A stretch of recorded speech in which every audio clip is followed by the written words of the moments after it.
Evening, guys. How are you doing? All good, all good. How did you grade that one on the events that you've hosted? It's been a while since you've managed to bring one back over here. Yeah, we had a couple of events last year. Obviously, we had the three in Milan and then Paris, but we've been chomping at the bit to get back with a crowd. And I mean, who would have known? We rolled the dice to put this date in the diary on the 1st of October, and you just didn't know what was going to happen.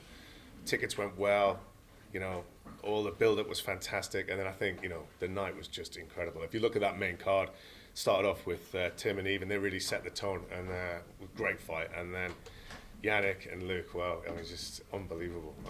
And then it just rose and rose and rose to just an epic main fight. And I think MMA's back, London's back, and Bellator's back here. It's great. I know this is probably slightly off limits to mention the competition, the rivals. The UFC were going to be over in September. They pulled their show. Did your eyes sort of widen up a little bit when that happened? Because that cleared the way for you to have a nice run up to this event, and you had one of the most raucous crowds we've seen in a long time here tonight. Yeah, look, we've been quietly building away, I think, and I think with Bellator, and I think, we obviously look at what's going on to a large extent, but we're trying to do our own thing, and we, take our own path. And I think, if other MMA organisations were here this month, it may have happened, it may have been good, but I just really don't think it would have made that much of an impression on tonight. I think it was really lined up nicely with the right card, bit of pent-up, audience there, and it was just fantastic. Talk to us about Luke Trainer, because a lot of people in the building probably wouldn't have seen him fight before. He's got an incredible backstory, an incredible personality. I think the media have kind of fallen in love with him a little bit this week. He's been an absolute joy to deal with, and he goes in and puts in a performance like that. You've got a star in your hands. Well, you'd think so, wouldn't you? I mean, he's a joy to deal with, and I think everyone does fall in love with him. And Yannick's a fantastic bloke as well. Both got really good backstories. So this was an epic fight, and I think, it was a big step up for Luke. We've seen him fight. He's 4-0, but could he take someone like Yannick? And it just was so tense, wasn't it? I mean, two big lads, and it was just a really, really hard fought win for Luke. But he'll learn a lot from that. And as you say, I think he could go far. You're back on English soil. You've got an event in the books. You know what's coming next. What's next? Are you coming back to the UK? How often are we going to start to see these European shows back on stream again?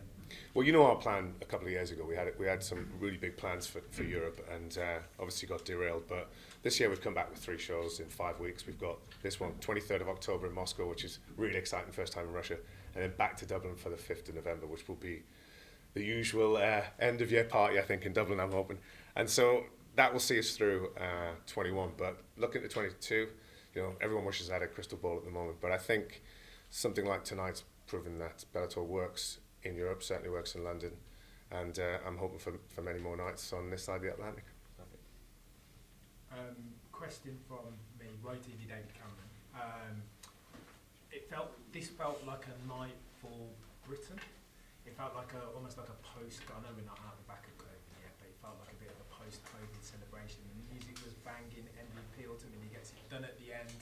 Talk about the pride that you have for Bellator putting on an event like this in Britain, like showcasing British fight. Yeah, I mean, I've got an immense amount of pride for it. I think it was, you roll the dice with these things when you announce them, and certainly in this atmosphere of what's going on. But I think, we felt like we had the right ingredients, and I think the people were ready for a big night out. And you had that sort of optimism, didn't it? It had that sort of roaring 20s, let's get out and have some fun, finally. And the one thing you can't control is the fights and the atmosphere around the fights. And I think that was the bit you sort of cross your fingers and toes and think, hope it works, I hope it works. But you could just tell, even 7:30, this night was going to be special. My adrenaline was flying all through the night. It was an absolutely wonderful night.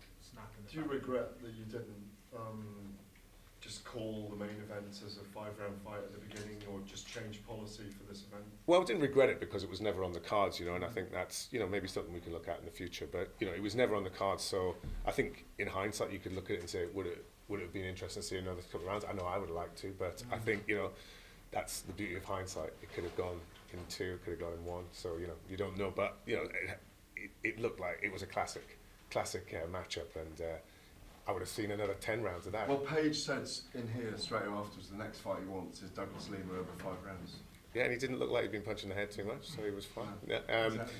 Obviously, Michael's very honourable. I think the first thing you got to say is those two guys have, been a great ambassadors for the sport all week. They've been, working hard, promoting the fight. They've been just great sportsmen, really great gents, the pair of them. you know, Douglas, fantastic sportsman, and I think, you know, of course they'd like to fight again. We'd all pay to see that. I certainly would. There's a lot of fighters who are on this card this weekend who were really desperate to get back in there and compete. It's a payday for them. They've had a lot of frustration with COVID and everything. Just wondered if I could get your opinion on Charlie Leary, who was due to fight tonight. He said he battling depression during his time away, and you know, I think a lot of people could probably sympathise with that. Loses his fight due to one of his cornermen, I think, during the week, testing positive. He wants to get back in there as quickly as possible. How quickly would you be able to pivot and maybe add him to like the Dublin card or something like that? Look, I mean, you know, my heart breaks for Charlie. You know, he threw it all out there in that fight in Milan last year. Great win for him, and he was over the moon. I spoke to him after the fight. He was buzzing from that, you know, and like everyone else, he's had a really tough year. And, you know, you just, when you asked who was going to be on this one, you know, to hear it was him was just heartbreaking. And, you know, I'd love to get him back out there because, you know, he deserves it for sure. I know you already answered the question on Luke Trainer, but I'm going to bring it back to him. He has impressed us massively over the last couple of days. You can't even make a fighter more marketable than him. Like, what is the plan for him? You just throw the checkbook at him and get him into a long-term deal? Well, look, I think like anything, you know, we've got some great people behind the scenes here working on matchups and what we can do with someone. And I think, you know, you almost couldn't have that decision till now with Luke. I mean, you know, like you say, he's got all the ingredients, but, you know, had he fought anyone of any repute? And Yannick was, you know, it was a tough matchup, and Yannick put his heart and soul into that fight tonight. So to see Luke come through it the way he did was, then you start to think, well, what can we do with this guy, you know? And like you say, I'd love to think we've got a star on our hands in it, and, you know, the signs are good. Is he the kind of guy that you'd want to keep over here for these kind of cards? Because I know he's very keen to obviously go out to the States. Is he someone that you're keen to keep on, you know, the Euro cards?